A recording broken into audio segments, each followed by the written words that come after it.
This Subsea pipeline follows all standards. Looks completely safe. Traditional methods follow DNV and ABS codes.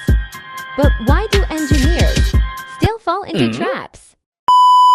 Subsea environment is complex.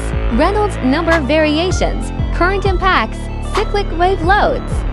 Traditional methods only calculate static, but reality is dynamic. Reaction force jumps from 0.553 into 21,463 over 20 wave cycles. Theory versus via comparison.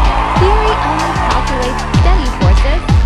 ANSYS captures transients. The gap equals risk. Still using traditional methods, upgrade to ANSYS. Prevent the next engineering disaster. Follow for more cases.